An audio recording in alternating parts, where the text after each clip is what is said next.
ایک صحابی تھے حضرت عاصم بن ثابت رضی اللہ تعالیٰ عنہ، جنگ احد میں نا حضور کے ہاتھ پہ موت کی بیعت کی، جنگ احد میں بیعت کی، سونیا تیرے نام پہ مرنا، ڈٹ کے لڑے۔ سلافہ بن سعد کے 2 بیٹے بدر میں قتل کیے انہوں نے۔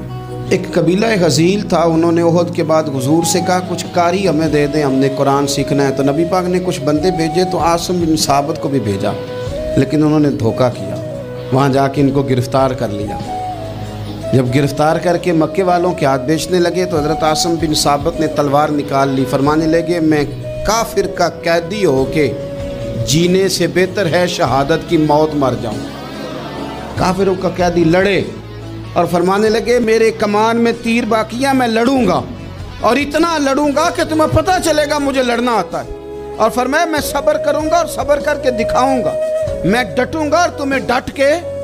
اکیلا بندہ میدان میں ڈٹ گیا، اکیلا۔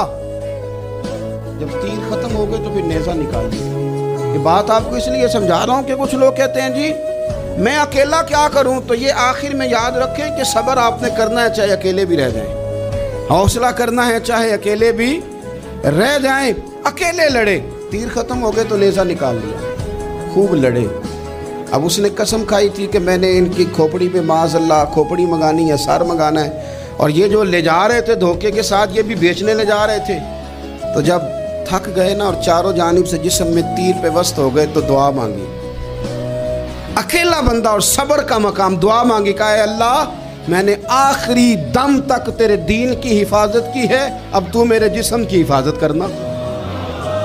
ان کے ہتھے نہ چڑھ گئے میرا جسم۔ حضرت عاصم بن ثابت رضی اللہ تعالیٰ عنہ شہید ہو گئے۔ کافر قریب گئے جسم پکڑنے کے لیے، گرفتار کرنے کے لیے، سر کاٹنے کے لیے، تو شہد کی مکھیاں آ گئی، پورے جسم پہ قبضہ کر لیا۔ قریب جاتے تو مکھیاں لڑتی، کہنے لگے پیچھے ہٹ جاؤ، شام ہوگی نا توڑ جائیں گی، پھر ہم سر کاٹ لیں گے۔ شام تک چاروں جانے بیٹھے رہے، نہ کوئی ہوا آئی، نہ کوئی بادل برسا، نہ کوئی طوفان آیا۔ شام کو انہوں نے اٹھانا تھا، ایک ریلا آیا پانی کا اور جناب عاصم بن ثابت کی لاش مبارک کو بہا کے لے گیا۔